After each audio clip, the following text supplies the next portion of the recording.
the very beginning of perimenopause, sometimes before women can tell that they are perimenopausal, they start not feeling like themselves and they cannot sleep. There's nothing going on. Like, I'm not stressed, I'm not worried about anything else. Don't have a cold or a flu, I don't have a sleep disorder, but I can't sleep. You definitely deserve to sleep better. To go for this phase of your life is not the end of your life, right? It's your most productive years. So we need to have good sleep at this time. Hey everyone, welcome to another episode of Hello Hot Flash, where we help you control the midlife change. We are going to talk about sleep today. I love sleep. Like, if I don't get a good 9 hours, there is a problem. So I'm excited about this conversation because I hear more and more people talking about they cannot get enough sleep. I want to say welcome to you. Welcome to the show. Thank you so much, Stephanie. I'm so excited to be here today and talking about such important topic that is sleep and in this changes that we experience in the middle of the life. Yeah, me too. Dr. Carleara Weiss is a PhD, MS, and RN, and she's with Aeroflow's Sleep Science. She's the sleep science advisor. So she knows her stuff, you guys. So you need to hang in there and check this episode out. So, first, again, I want to just say welcome. Share a little bit about what led you to focus your work on sleep and wellness. So thanks again for having me. I am, as I said, I'm a sleep scientist. My background is adult and geriatric, nursing and behavioral sleep medicine. So I started on this trajectory in Brazil, where I'm from, uh, getting my bachelor's in nursing and really interested in working with older adults. Um, at the time, the sleep disturbances, we didn't know exactly what is the relationship with having a sleep problem and having Alzheimer's disease and other neurodegenerative disorder. Now we know that it's a bidirectional relationship, but when I first started 20 years ago, we are still figuring out, for example, why people with Alzheimer's disease have a sundowner syndrome, for example, or why sleep is one of the first things that people notice that is not being tuned when they start experience cognitive decline and memory impairment. So that's having this experience in my family really led me into going to college to become a geriatric nurse and then getting my master's and PhD for to become a scientist and really working on that. Yeah, that's very, very interesting. And the more I talk to people, something has triggered in their family or they've had some history themselves, and then that kind of leads them down a direction, which I think is beautiful because it adds that level of passion and care when you're taking care of other people because you understand where they're coming from. Yeah. Yes. Let's start with the basics. Like, what actually happens to our sleep during perimenopause and menopause? So during perimenopause and menopause, we have a dramatic change in our hormone, right? The estrogen and progesterone are the ones that we talk the most, but there are also changes in other hormones such as FSH. There's changes in melatonin as well. But we mostly talk about estrogen and progesterone because we know that there's a decline first in estrogen and then in progesterone, and then we stop having menstrual cycles, and that's the characteristics that it says, okay, you are perimenopausal or you are menopausal. What we know from the science, though, is that having those changes in hormone does not only impact the reproductive system, it also impacts different areas of the brain, especially those related to the sleep-wake cycle. So, sleep is very much a neurophysiological and hormonal process as well. So, we have some neurotransmitters that are involved to stay awake and to fall asleep, and also have hormones that contribute to that. So when we start experiencing the drop in estrogen, that also impacts some of the neurotransmitters in the brain that make us able to have a successful night of sleep and transition from the sleep cycles in an efficient way. So in the very beginning of perimenopause, sometimes before women can tell that they are perimenopausal, they start not feeling like themselves and they cannot sleep. And then there's nothing going on. Like, Right. I'm not stressed. I'm not worried about anything else. Don't have a cold or a flu. I don't have a sleep disorder, but I can't sleep. So that initial drop in estrogen can impact those areas in the brain that are related to the sleep-wake cycle. So that's what we see. And as we progress through menopause, that then estrogen really goes down, progesterone also goes down. We see other neurotransmitters involved, like a GABA neurotransmitter. We see dropping in serotonin and dopamine and also in melatonin. So then we have the very characteristics of waking up in multiple times during the night, unable to fall asleep, and then hot flashes start being present as well. So it's a vicious cycle of the sleep disturbance that is started in the very subtle, but then they become very prevalent and very disturbing for women experiencing those menopause symptoms. Yeah, it that I think that was again, that was like the hardest part for me. I'm like, you can mess with pretty much anything else except for my digestion and my sleep. Like, don't want a tummy ache and I need a good night's rest. So, and it was also one of the first signs, like I didn't realize what was going on in my body, but when I think back, I'm like, oh, there was a period of time where I just could not get to sleep. Or if I fell asleep, I would wake up 1, 2, 3 o'clock in the morning, and then I wouldn't fall back until like 5:45, and I'd have to be up at 6:15. So yeah, so that's kind of a warning sign if I'm hearing you correctly. There may be something going on, and we need to take some additional steps in order to make sure what's going on in our bodies, right? What would you suggest some of those extra steps be when you're starting to feel this way? That's a great question because I think it goes hand in hand with some new information that we've seen from the research that women, when they are in this perimenopausal phase, especially, is their very productive years, right? You have sometimes the small children, you have aging parents, we are that sandwich generation that we have to take care of everybody else. And then we just think that I'm not gonna waste time figuring out why I'm not sleeping. It's just a phase, it's gonna go away. I'm tired or I'm overstimulated, and that's gonna go away.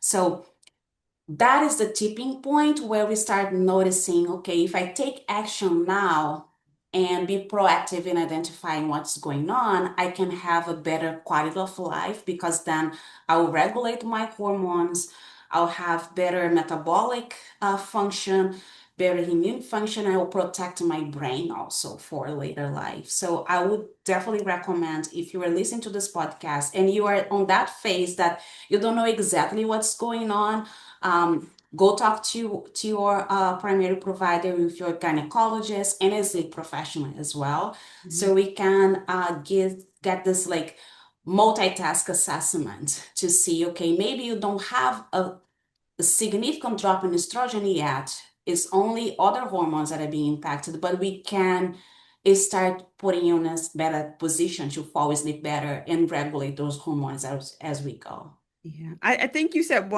a lot of really important things, but you talked about having a sleep therapist or a sleep doctor. I didn't know that existed until started the podcast, like someone who can actually talk to me specifically about what's going on in my brain that's causing me or my hormones, which, hormones are in the brains, but you get the picture, Yeah.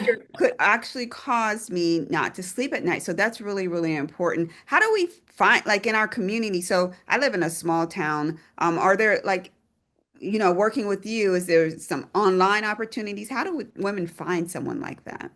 Yeah, so right now I don't offer online opportunities, but I have other colleagues that do. And I do recommend if you have if you're interested in finding a sleep professional and you don't find one in your local area, Mhm. check the American Academy of Sleep Medicine, their website. We can select by state. And then they will tell who are the professionals in the area where you live. The same thing for the Sleep Research Society. You can search for the professionals who are in the area. So you can work with a psychologist that is trained in behavioral sleep medicine or PhD trained like myself, Mhm. that they will be able to guide you through assessment to see where you are, and they will meet you where you are as far as giving directions to what to do next. Yeah, that's good. Good information. Because we always need to know where to go to get our sleep. Yes, absolutely. So for some women, they feel like tired but wired. That was really, I think, what was most frustrating for me. So I couldn't, sometimes you can't go to sleep, but you can still lay there. But I was like exhausted, but yet I'm like moving in the bed and shifting and, kicking my husband and slapping him in the head. Like, I'm like, I can't help it. I'm just, so we feel that as women. What's actually going on in our bodies, hormonally and actually also rather neurologically? What is going on in our minds or our brains? Yeah, so Logically. yes. So this is something that I'm very fascinated about because that's what I hear almost every day here in my lab. So when women come over for assessments, and as I said, I work with sleep disturbances and neurodegeneration. So trying to identify people who are at the right high risk for Alzheimer's disease and try to use some interventions to help them sleep better so we can delay dementia and Alzheimer's disease. So what I see is women coming in and saying, I'm so tired and I cannot fall asleep for the life in me. Like Yeah. I did everything. I did sleep hygiene. I took this, I took that, and nothing happens. I cannot fall asleep. So when we look to the hormones, along with the declining estrogen, we have a high level of cortisol that stays in the system, right? So that overstimulation is not only from the environment and from things that are happening in our daily lives, it's also for this high level of cortisol that is linked to the perimenopausal phase.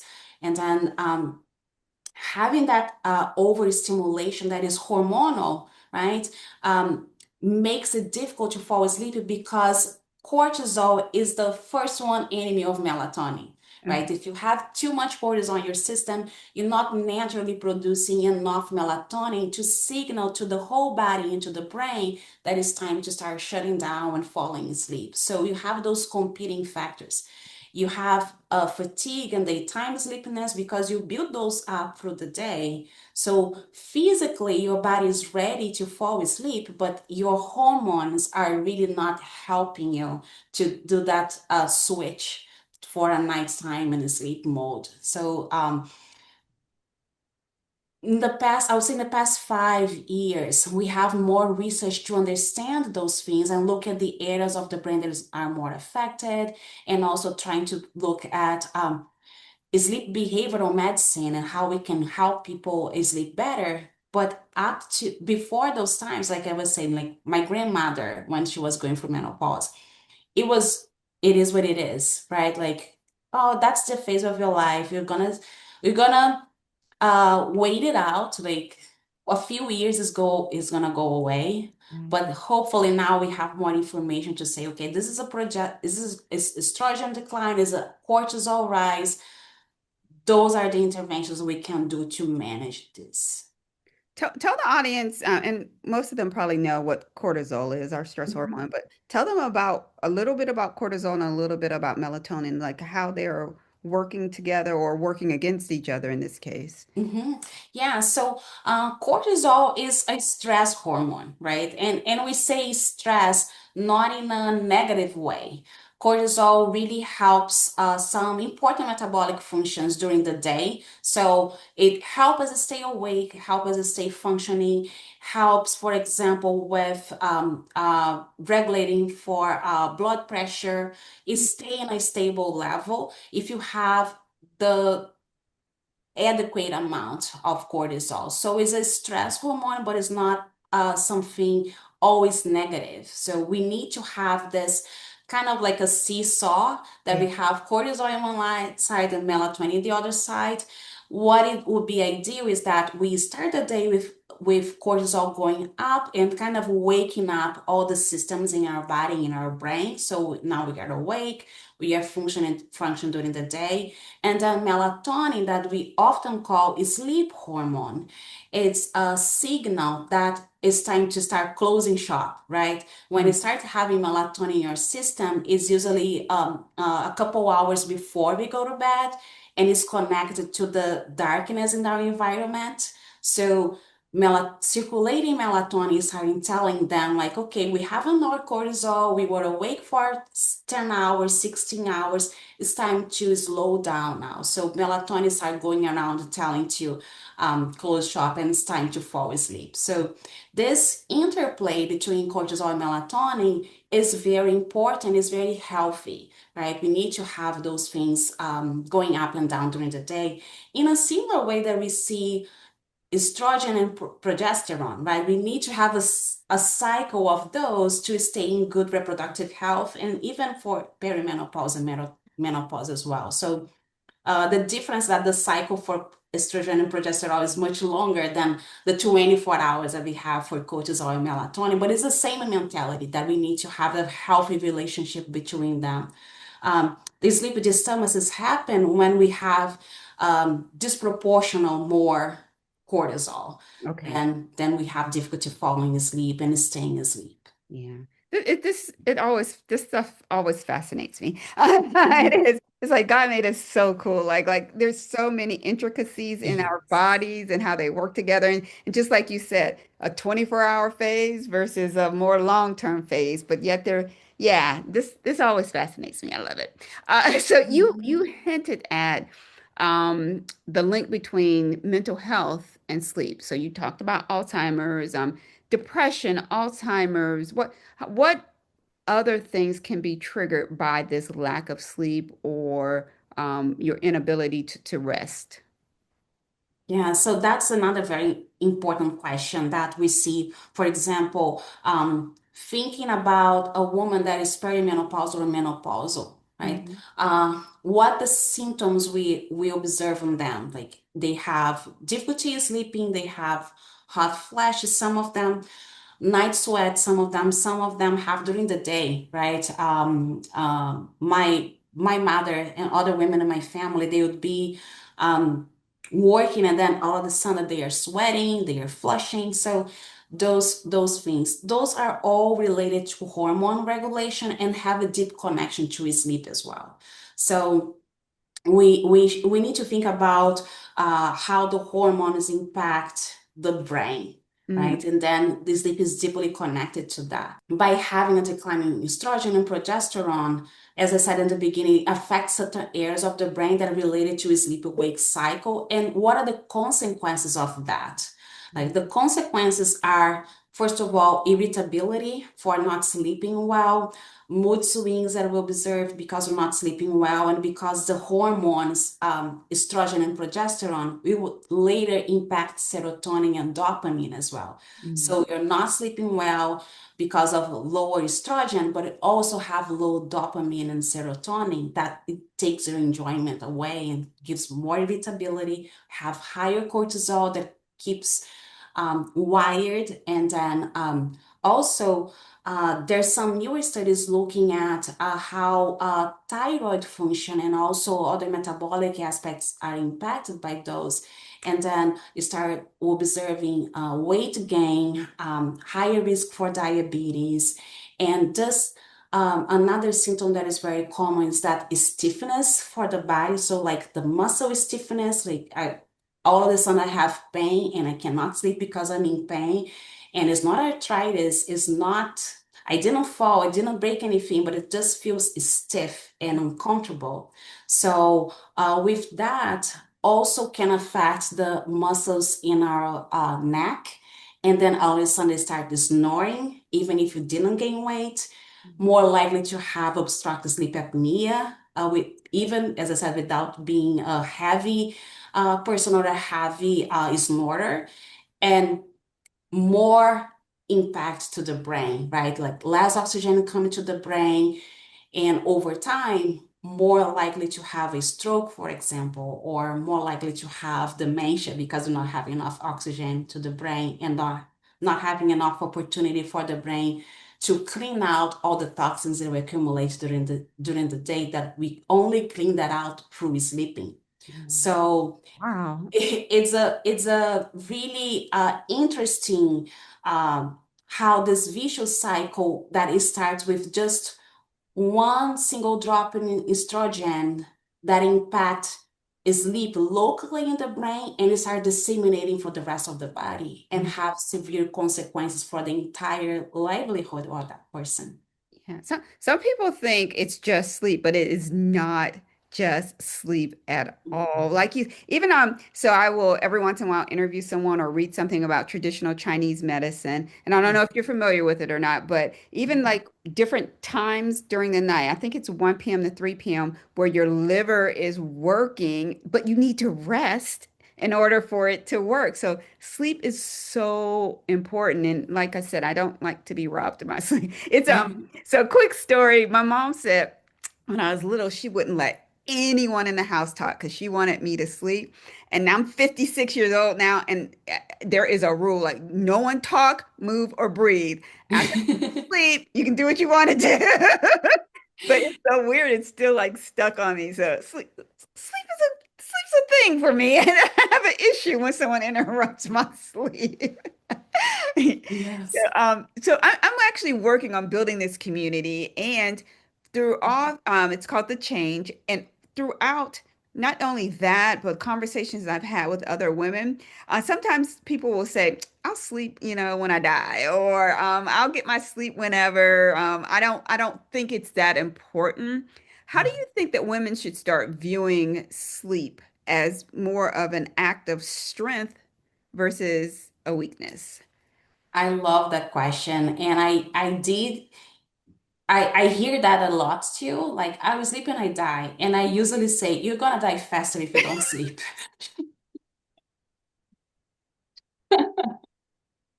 And whenever I say this, Say I that all the get, time now. Or you gonna die. yeah, you're gonna die faster if you don't sleep. And then I explain why. Like, okay, you are not only depriving your sleep, you're depriving a lot of other physiological functions that depend on your body to be asleep to happen. So Yeah. you're gonna it you're more likely to have dementia, more likely to have other problems because of that. So it is such a cultural shift that needs to happen for women to allow themselves to rest, Mhm. right? We have so much guilt around a woman that is putting themselves first to Yeah. say, I need my sleep for my own health. Um, I need to be good and well to take care of my family and to do my job in the best way and to serve my community in the best way. But there is a lot of guilt around that. I feel that our generation is probably the one that start questioning this, Mhm. even though we are not 100% there yet on making those changes for ourselves, but we are questioning it. So I feel like it is starting to make a positive change. Um, I usually see, and I talk this to even my students and to the people that come to my lab. Sometimes we talk about sleep as self-health or self-care. Mhm. Um, and for women, it sounds that is a selfish thing. Yeah. Yeah. Like I'm doing something for myself, like I'm abandoning everybody else. I'm doing something for myself. So I start telling them that sleep is medicine. Mm. So my prescription to you is to sleep. Yeah. So it's not like a self-care, like you're getting your nails done. Yeah. It's a prescription, it's a medicine for you to stay healthy. So that's where we go. I want to see the shift in the mentality saying, okay, it's not I'm not doing something trivial. I'm doing something essential for my health. Mhm. That is to get that sleep. Yeah. I think that's so important and to have that mindset shift because I didn't always have this. And but my so when my oldest grandson was born, my rule, I'd stayed for almost 2 weeks, but my rule was I don't get up during the night, but I can give you from 6 a.m.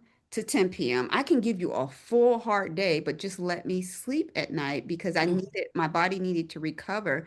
But it took me a long time to even be able to say that, not in that particular situation, but I mean like years of, sleep when you die kind of thing. I have work to do. I need to make sure that I'm doing this and doing this for everyone else. I think that's so important that we put ourselves first. And just like you said, if we don't sleep, we will die because we need our sleep. We need our sleep.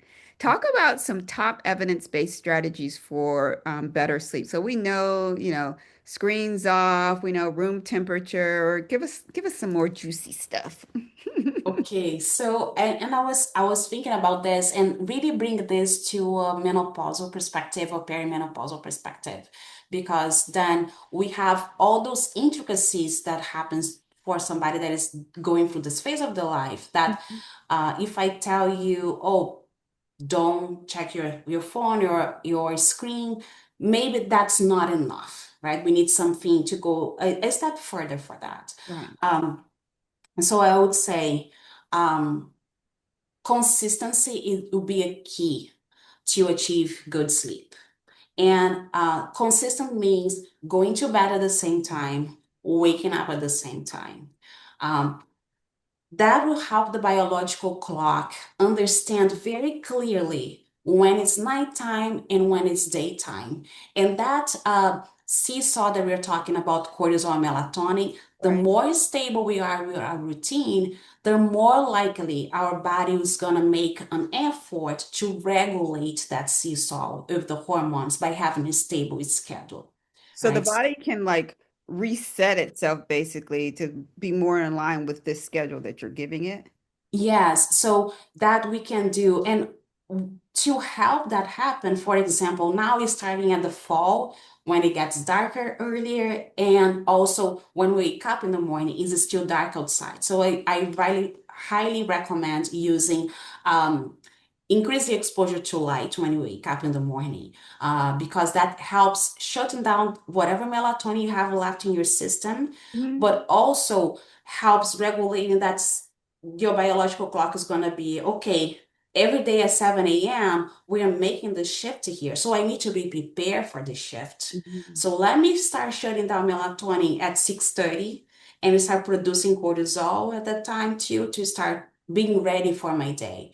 And also, if you set a stable and consistent bedtime routine, it's gonna tell the same thing to melatonin. So now you are covering both bases by saying, okay, this is how my body is gonna work, like a clock really over the 24-hour cycle.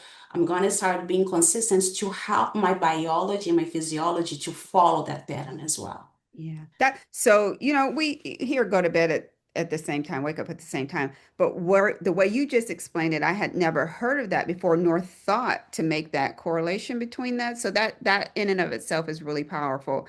And to know that you can not control it, but I don't know, maybe control it in a way, manage it a little bit better it with by providing yourself some consistency. It's funny, I have a alarm on my phone for 8:33 that says get ready for bed. So that means like, final touch up in the kitchen, brush your teeth kind of stuff. And then I think 9:12 or something is go to bed. And people are like, you never go. My husband's like, you never go. I'm like, but in my mind, I'm getting there. So it Yeah. does get me closer to my 10 o'clock by having those two alarms in place. So that might, maybe I just help people with a hint there.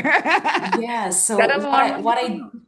yeah, what I do in my house is that now we have these ways to do automation, right? So we connect Alexa or Google Home or whatever you have, but I I start a bedtime routine and a wake time routine. So I have the lights all synchronized for doing that. So in the beginning, my husband was always like, why is getting dark inside of the house? Even during the summer, I do that because the summer we have the opposite, right? It's too bright outside. So I start getting like, okay, time to close my curtains. It's time to push everything. And my husband like, why is that? But now, almost 10 years in, he's like, okay, I need my sleep now. I need to go to bed. You So it benefits trained him. everybody. You can train a man, everyone. Yeah. No disrespect, Mr. Weiss. We love you. Yeah. Yeah, so that That's this smart. consistency, but having the physiology component in mind and why we're doing this, right? That's very important. And I would say too, we talk so much about how exercise is important. So if we can go a step further in that resynchronization of the biological clock, try to exercise at the same time also. So let's say that you are a morning person and you feel comfortable exercising in the morning, you have the time to do so. Try to do that consistent at the same time because it's another step to give your biological clock a cue that that's wake time and start building more space or more preparedness for your biological clock to sleep later on at night.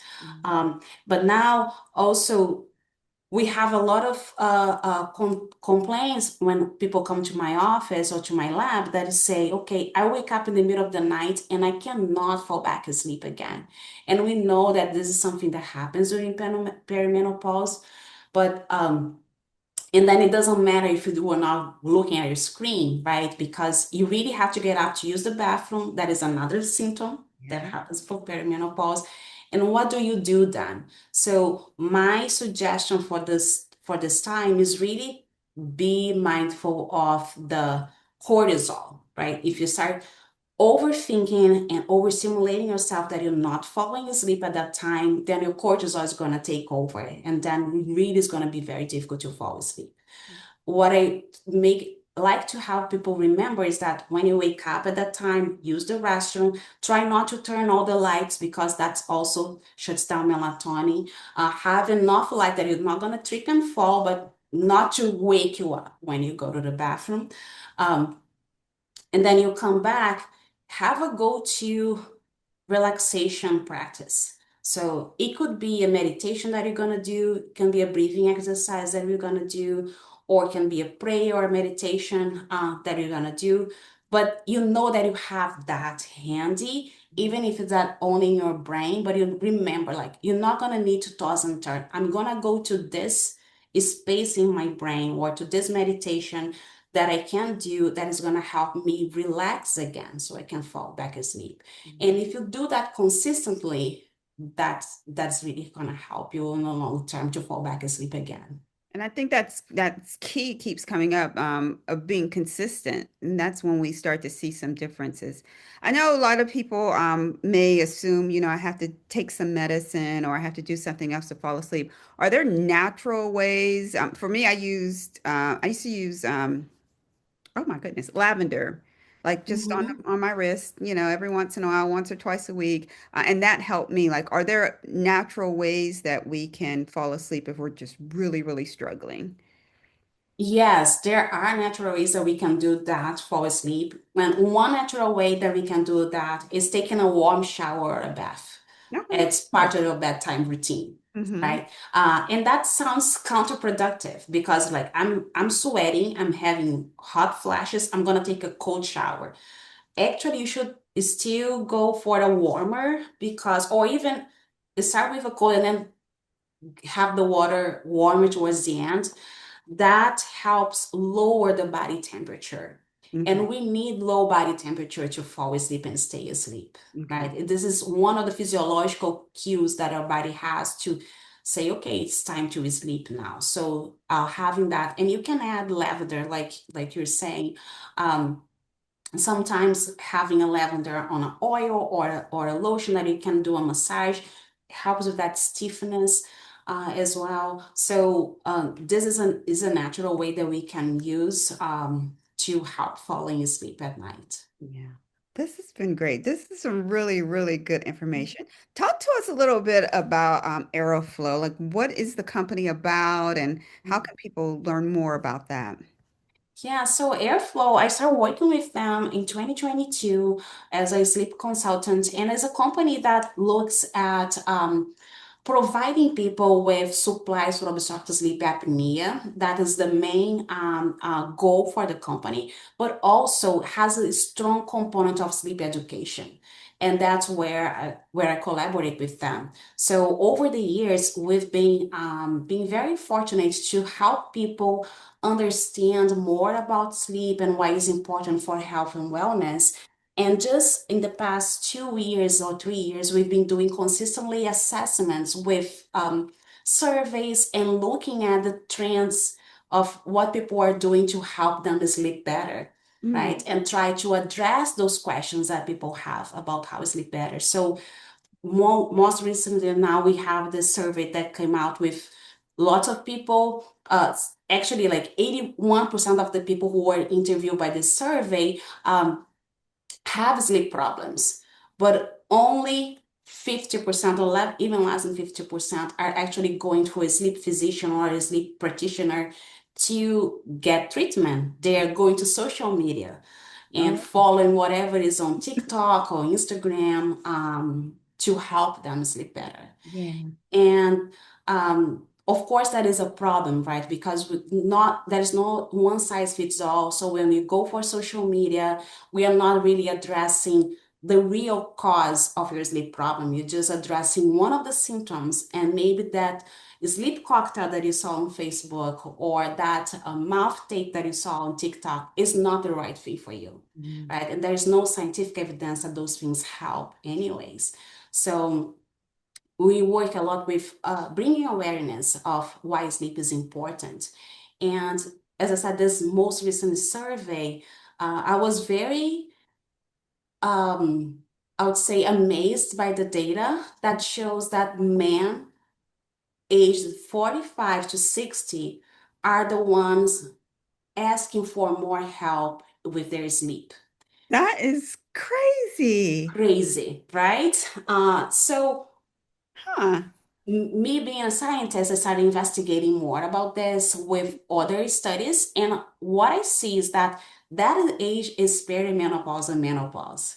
Mm. That's the age when women have a sleep problem, they are told to wait it out, Yeah. right? Because it's menopause. Right. There's nothing we can do about it. Yeah. So if we're listening to the podcast, right, you know that this is for you. This is not for you to wait it out. There are ways that we can help you. Yeah. And you definitely deserve to sleep better. To go for this phase of your life is not the end of your life, Right. right? It's your most productive years. So we need to have good sleep at this time. So um, I see that as I said, I was very amazed to see that more men are seeking medical advice for sleep problems, but there's this component too that women are said, oh, it's menopause. There's nothing we can do for you. Come back in 10 years and then we take care of it. Yeah. Yeah. That when you said it like that, it immediately made sense because that's how our healthcare system is built, where we're kind of pushed aside and then they come up with a solution on for the male side. So yeah. Hmm, Yeah. very interesting. Yeah, interesting data.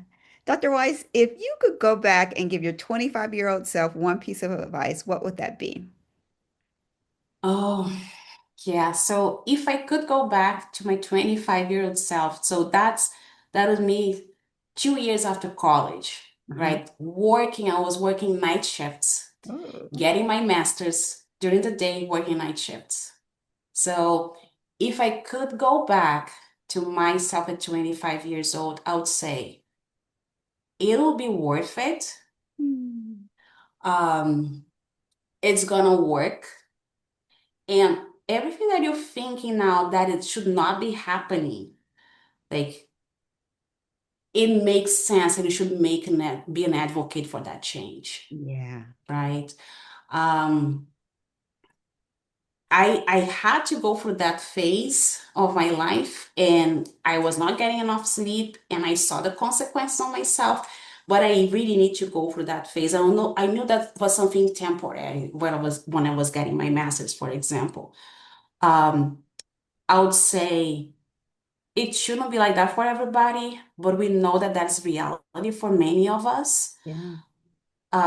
If we have a goal, we need to stick to it to make it work. And I would say it's gonna work, but also don't forget to protect your health when you're doing this, Yeah. I like that. That's right? great, great, great advice. How can people get in contact with you?